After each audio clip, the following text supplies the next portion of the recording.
साथियों, आप सभी का स्वागत है। आज हम पूर्व परीक्षा में आए हुए संधि से संबंधित कुछ प्रश्नों का अध्ययन करेंगे। देखते हैं पहला प्रश्न, किस विकल्प के सभी शब्द स्वर संधि से निर्मित हैं? किस विकल्प के सभी शब्द स्वर संधि से निर्मित हैं? विकल्प हैं अधोगति, स्वागत, षडानन। मनोयोग, देवेंद्र, सदानंद। वार्तालाप, चंद्रोदय, देवर्षि। महोत्सव, वयोवृद्ध, प्रमाण। तो इसमें हर एक विकल्प में 3-3 शब्द दिए हुए हैं। अब इसमें प्रश्न पूछा कि सभी शब्द स्वर संधि से निर्मित हैं। इसका मतलब ये प्रश्न, इस तरह के प्रश्न हमारे लिए आसान हो जाते हैं। यदि हमें एक भी विकल्प में ये पता चलता है, विकल्प के एक भी शब्द में यदि पता चलता है कि यहाँ स्वर संधि नहीं है, इसका मतलब वो हमारा उत्तर नहीं है। पहले विकल्प में जैसे अधोगति है, वो स्वर संधि का उदाहरण नहीं है। अधय धन गति, ये विसर्ग संधि का उदाहरण है। स्वागत यहाँ स्वर संधि है, लेकिन षडानन भी स्वर संधि नहीं है। षट धन आनन, टय डय में बदलता है, व्यंजन में बदलाव होता है, व्यंजन संधि है। तो इसका मतलब हमारा उत्तर ये नहीं हो सकता। दूसरा विकल्प देखेंगे, मनोयोग। मनोयोग भी विसर्ग संधि का उदाहरण है। मन है धन योग। देवेंद्र में देव धन इंद्र, देवेंद्र में गुण संधि है, यानी ये स्वर संधि है, लेकिन सदानंद में भी स्वर संधि नहीं है। सत धन आनंद यानी व्यंजन संधि है। ऊपर की तरह ही विकल्प बनाए हुए हैं, विसर्ग संधि, स्वर संधि और व्यंजन संधि। इसमें वार्तालाप, ये स्वर संधि का उदाहरण है। वार्ता धन आलाप यानी दीर्घ संधि है इसमें, जो स्वर संधि का एक भेद होता है। चंद्रोदय, चंद्र धन उदय, ये भी स्वर संधि है, गुण संधि का उदाहरण है। और देवर्षि, देव धन ऋषि, देवर्षि ये भी गुण संधि का उदाहरण है। यानी ये हमारा उत्तर होगा, क्योंकि ये तीनों ही विकल्प हैं वो स्वर संधि के उदाहरण है। वार्तालाप, वार्ता धन आलाप, दीर्घ संधि। चंद्रोदय, चंद्र धन उदय, गुण संधि। और देवर्षि, देव धन ऋषि, गुण संधि। यहाँ देखेंगे चौथा विकल्प भी देख लेते हैं। महोत्सव, महाधन उत्सव, स्वर संधि है। वयोवृद्ध, ये वयोवृद्ध विसर्ग संधि का उदाहरण है। वय धन वृद्ध, विसर्ग है वो ओ में बदलता है। और प्रमाण, ये भी व्यंजन संधि का उदाहरण है। इसमें प्रय धन मान और नय जो है वो अना में बदलता है। तो हमारा जो उत्तर हो जाएगा वो तीसरा विकल्प। हमने सभी विकल्पों पे बातचीत की है, लेकिन यदि हमें परीक्षा में उत्तर पे आना है तो देखेंगे षडानंद में विसर्ग संधि व्यंजन है तो काट दीजिए। सदानंद में भी अपने षडानंद में व्यंजन है, काट दीजिए। सदानंद में भी व्यंजन है, काट दीजिए। प्रमाण का पता चल रहा हो व्यंजन है तो काटिए। विसर्ग का पता चल रहा है कि वयोवृद्ध में विसर्ग है, काट दीजिए। जहाँ भी आपको एक शब्द में भी पता चलता है तो आप उस विकल्प को काट दीजिए और आप सही विकल्प पर आ जाइए। दूसरा प्रश्न देखते हैं, किस शब्द का संधि विच्छेद गलत है? किस शब्द का संधि विच्छेद गलत है? तो यहाँ पर हमें जो सही है उसको काटना है और फिर अपने आप ही गलत बच जाएगा। जैसे पावक, पौधन अक, ये पावक का बिल्कुल ठीक है संधि विच्छेद। पौधन अक, पावक जो है अयादि संधि का उदाहरण है। अक्षधन उहिनी, ये भी बिल्कुल ठीक है। अक्षोहिणी ये अपवाद है, इसमें अ और उ मिलकर ओ बनना चाहिए, लेकिन ये औ बनता है और ये अपवाद है। अक्षोहिणी, अक्षोहिणी एक सेना में चलता है। इतनी अक्षोहिणी सेना जिसमें बहुत सारे मतलब संख्या होती है उनकी, कितने तो हाथी, इतने पैदल, इतने घोड़े जिस सेना में होते हैं वो अक्षोहिणी कहलाती है। और सतधन नारी, सन्नारी, ये भी ठीक है। तय के बाद न आया, पंचम आया, तय अपने ही वर्ग के पंचम में बदल गया, ये भी ठीक है। लेकिन यहाँ देखेंगे रामधन ईस रमेश, ये नहीं हो सकता, क्योंकि रामधन ईस रमेश न होकर रमाधन ईस रमेश होगा। अगर हम इसमें, बहुत सरल था उदाहरण है, लेकिन यदि हम इसमें पढ़ने में, यहाँ हम राम की जगह यदि हमने रमा पढ़ लिया जल्दबाजी में तो हम इसको सही मान लेंगे और हम अक्षोहिणी उत्तर भी कर सकते हैं यदि हमें अपवाद की जानकारी नहीं है। तो इसलिए हमें बहुत अच्छे से देखना है। तो आपका इसका जो उत्तर हो जाएगा वो राम धन ईस रमेश वाला विकल्प, ये सही नहीं है। अगला प्रश्न देखेंगे, प्रश्न संख्या 3।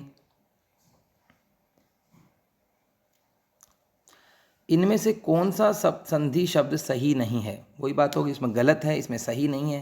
ये केवल हमें परीक्षा में घुमाने के तरीके हैं। कौन सा संधि शब्द सही नहीं है? तो इसमें भी वही करना है, सही है जिनको काटेंगे। तत् धन जन्य तज्जन्य, ये गलत है, तो हमारा उत्तर यही रहेगा। तत् धन जन्य जो है वो तज्जन्य होगा, यानी तय के बाद जय आ रहा है तो तय भी किस में बदलता है? जय में बदलता है। तज्जन्य होगा, तत् धन जन्य, तय के बाद जय आने पर तय जय में बदलता है, दय में नहीं बदलता। इसका मतलब हमारा उत्तर ये रहेगा। फिर भी हमें नीचे वाले विकल्प को देखना है। सत धन गति सदगति बिल्कुल ठीक है, क्योंकि तय के बाद घोष आता है, तय अपने ही वर्ग के घोष में तीसरे वर्ग में बदल जाता है, तो तय बदल गया दय में। विद्वत धन मंडल विद्वान मंडल, ये भी ठीक है, तय के बाद पंचम आ रहा है, तय अपने ही वर्ग के पंचम में बदलेगा, यानी नय में बदलेगा। और चित्त धन आकाश चिदाकाश, यहाँ पे हल चिन्ह भी लगेगा। चित्त धन आकाश चिदाकाश, ये चित्त जो है वो इस तरह से रहेगा, चित्त धन आकाश, यहाँ टाइपिंग की गलती रही है। चित्त धन आकाश चिदाकाश, ये तय के बाद घोष आया, तय जो है वो तीसरे में बदला दय में और आ जुड़ गया, तो चिदाकाश हो गया। इस प्रकार से आपके सही सारे विकल्प ठीक हैं। उसमें पहला जो विकल्प है वो आपका गलत है, वो तज्जन्य होना चाहिए, दो जो इन्होंने तद्जन्य कर रखा है। अगला प्रश्न देखेंगे, प्रश्न संख्या 4। इनमें से कौन सा संधि शब्द गलत है? ये उसी प्रकार का आ गया फिर से। इनमें से कौन सा संधि शब्द गलत है? इसमें देखेंगे सतधन शिव सचिव, ये ठीक है, क्योंकि देखो तय के बाद यदि से आता है व्यंजन संधि में, तय के बाद यदि से आता है तो तय तो चय में बदलता है और शय छय में बदलता है। इस हिसाब से बिल्कुल ठीक है सचिव। पितृधन उपदेश, ये गलत है और यही आपका उत्तर रहेगा, क्योंकि पितृधन उपदेश में यहाँ से री निकलेगा, री के बाद असमान यानी ऊ आने पर री रे में बदलता है और फिर उसके ऊ जुड़ता है, तो ये शब्द जो बनकर निकलेगा ये बनेगा पितृपदेश। ये पितृपदेश रहेगा, इस तरह से पितृपदेश शब्द होगा ये। और सतधन धर्म सद्धर्म, ये भी ठीक है, और सतधन मार्ग सन्मार्ग, ये भी ठीक है, क्योंकि तय के बाद यदि घोष आता है तय अपने वर्ग के तीसरे में बदलता है, और तय के बाद यदि पंचम आता है तय अपने ही वर्ग के पंचम में बदलता है। इस हिसाब से सद्धर्म और सन्मार्ग भी बिल्कुल ठीक है, लेकिन पितरोपदेश नहीं होकर पितृपदेश होगा, और ये जो उदाहरण है ये यण संधि का उदाहरण है। अगला प्रश्न देखेंगे, प्रश्न संख्या 5। वागीश शब्द का संधि विच्छेद है। सीधा ही प्रश्न पूछा है, वागीश शब्द का संधि विच्छेद है। वागधन ईस, वाकधन ईस, वागधन ईस और वागीधन ईस, तो इसका जो सही संधि विच्छेद है वो है वाकधन ईस। व्यंजन संधि का उदाहरण है, बहुत ही सीधा सीधा है। क के बाद यदि घोष आता है यानी स्वर भी घोष होते हैं तो क अपने ही वर्ग के तीसरे में बदलेगा यानी ग में बदलेगा, और उसकी ई जुड़ गया तो ये वागीस बन गया। इस प्रकार से बहुत ही सरल एक प्रश्न बना है वागीस वाकधन ईस। अगला प्रश्न देखेंगे, निम्नलिखित में से किस शब्द में व्यंजन संधि है? इसमें सीधा ही प्रश्न पूछा है, निम्नलिखित में से किस शब्द में व्यंजन संधि है? विकल्प है नमस्ते, नीरस, तदनुसार और अत्याचार। 4 विकल्प हैं, तो देखो नमस्ते की जो संधि है वो नमः धन ते, नमः धन ते यानी ये कौन सी संधि होगी? विसर्ग संधि होगी। नीरस की जो संधि है नी धन रस, इसमें भी विसर्ग संधि होगी, नी धन रस। तदनुसार ये आपका व्यंजन संधि का उदाहरण है, इसमें तत् धन अनुसार, ये आपका सही उत्तर रहेगा।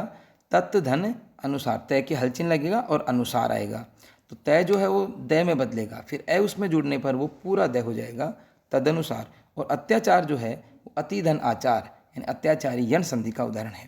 तो आपका जो सही उत्तर है वो है व्यंजन संधि का तदनुसार, तत् धन अनुसार। अगला प्रश्न देखेंगे, प्रश्न संख्या 7। निम्न में से कौन सा गुण संधि का उदाहरण नहीं है? निम्न में से कौन सा गुण संधि का उदाहरण नहीं है?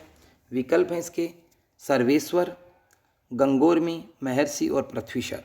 4 हैं, तो आपका जो सही उत्तर हो जाएगा इसमें वो है पृथ्वीशर। पृथ्वी धन ईश्वर, पृथ्वी धन ईश्वर ये दीर्घ संधि का उदाहरण है, तो आपका उत्तर ये हो जाएगा पृथ्वीशर। लेकिन ऊपर वाले जो विकल्प हैं उनको भी हम देखेंगे। इसमें है सर्वधन ईश्वर, यानी ए और ई मिलकर ए बनता है, गुण संधि का उदाहरण है सर्वधन ईश्वर। गंगोर्मी, गंगाधन उर्मी, गंगाधन ऊर्मी, ऊर्मी ये इस तरह से लिखा जाएगा जिसका अर्थ लहर होता है। गंगाधन ऊर्मी गंगोर्मी, गंगा में चलने वाली लहरें। और महाधन ऋषि महर्षि, ये भी क्या है आपका गुण संधि का उदाहरण है, तो ये महाधन ऋषि ये भी हो जाएगा। तो कुल मिला के आपका जो उत्तर है वो रहेगा पृथ्वी धन ईश्वर पृथ्वीश्वर। अगला प्रश्न देखेंगे, प्रश्न संख्या 8। इनमें से किस विकल्प में सही संधि नहीं हुई है? इनमें से किस विकल्प में सही संधि नहीं हुई है? विकल्प देखेंगे, योगी धन ईश योगेश, षट धन आनंद षडानंद, नवधन ऊढ़ा नवोढ़ा, वर्षा धन ऋतु वर्ष ऋतु। तो आपका जो सही उत्तर आपको बताना है किस में सही संधि नहीं हुई है, और इसका सही उत्तर है पहला, योगी धन ईश योगेश नहीं बन सकता, योगीश बनेगा। ई और ई मिलकर बनेगा तो ई बड़ी हो जाएगी, योगेश नहीं बन सकता। योगेश तो योग धन ईश का होगा, तो इसका मतलब आपका उत्तर ये हो जाएगा। षट धन आनंद षडानंद बिल्कुल ठीक है, टै के बाद घोष आता है, टै अपने ही वर्ग के तीसरे में बदलता है, फिर उसमें आ मिल जाता है तो डा बन जाता है। नवधन ऊढ़ा नवोढ़ा ये भी ठीक है, गुण संधि का उदाहरण है। नवोढ़ा जिसकी नई नई शादी हुई हो, उस स्त्री को उस महिला को नवोढ़ा कहते हैं। और वर्षा धन ऋतु वर्ष ऋतु बिल्कुल सही उदाहरण है, और ये भी गुण संधि का उदाहरण है। वर्ष ऋतु बहुत ही प्रसिद्ध उदाहरण है, काफ़ी परीक्षाओं में पूछा जाता है। अगला प्रश्न देखेंगे, प्रश्न संख्या 9। निम्नलिखित में से किस शब्द की संधि गलत है? निम्नलिखित में से किस शब्द की संधि गलत है? सतधन मार्ग सन्मार्ग ठीक है, क्योंकि तय के बाद में आ गया, तय अपने ही वर्ग के पंचम में बदल गया। सतधन गति सदगति ये भी ठीक है, क्योंकि ये भी सीधा सीधा हो गया। सतधन चित्र और ये सचित्र ये भी ठीक है, क्योंकि तय के बाद चा आएगा, तय चय में ही बदलेगा, सचित्र ये भी ठीक है।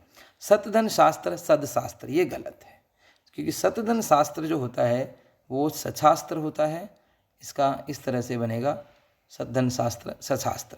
यानी तय के बाद यदि स आता है तो तय तो चय में बदलता है और शय छय में बदलता है, तो ये सछास्त्र बनेगा। तो इस प्रकार से आपका ये जो उत्तर है सदशास्त्र वाला गलत है। अगला प्रश्न देखेंगे, और ये अंतिम प्रश्न भी है। निर्लेप शब्द का संधि विच्छेद होगा, निर्लेप। और ये निर्लेप शब्द जो है ये विसर्ग संधि का उदाहरण है। पहला विकल्प निर्धन लेप, दूसरा निधन लेप, तीसरा निर, इसमें ये हल चिन्ह लगेगा, निर्धन लेप, और चौथा है निधन लेप। इस तरह से बना हुआ है, तो आपका सही उत्तर हो जाएगा ये दूसरा विकल्प निधन लेप निर्लेप। विसर्ग जो है, विसर्ग के बाद यदि घोष आता है और विसर्ग से पहले ई है तो ये विसर्ग जो है वो रै में बदल जाता है। इस प्रकार से इस तरह निर्लेप हो गया, तो आपका जो सही उत्तर हो जाएगा ये दूसरा विकल्प। आज के लिए इतना ही करेंगे, धन्यवाद।